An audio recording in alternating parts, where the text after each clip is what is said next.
Oh, what a day. And the family has only just had lunch. You know, when I first came here from Ireland, I was so excited to have a room of my own, but I don't spend much time here at all. Even when I sleep, somebody could ring that servant's bell and call me up in the middle of the night. And I'm the first person up in the morning and the last one in bed at night, so I don't get that much sleep to begin with. Now, I do have Sunday morning off to go to church, and I'm grateful for that, but it's not really a proper day of rest. As soon as the family comes back from their mass, they're expecting a grand Sunday luncheon, and who do you think has to make that? Me and Mrs. Sullivan, that's who.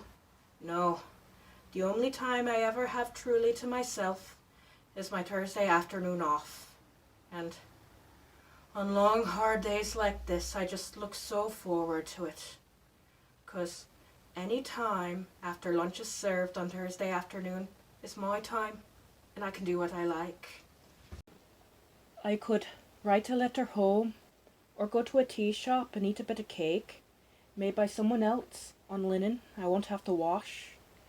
But my favourite thing to do on my day off is to put on my best hat and a smart blouse and take the ferry to New London, where I can see the moving pictures at the Empire Theatre.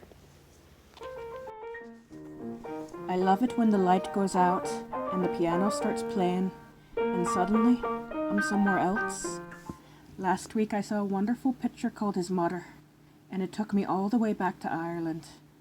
It starred a very handsome actor called Jack Clark as a poor violinist, and he played in a field that looked like fields I walked in, and his mother lived in a cottage that could have been the one I grew up in. And when the violinist went to America to seek his fortune, he became very famous, but never wrote to his poor mother. The shame. And of course she was scared and went to America to find him. But he was afraid his American sweetheart wouldn't accept his poor Irish mother. But his sweetheart loved him, so she loved his mother too. And it was a lovely picture, with such a happy ending.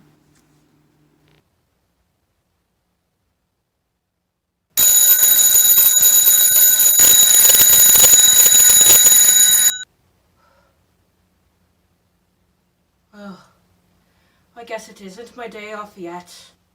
Up we go.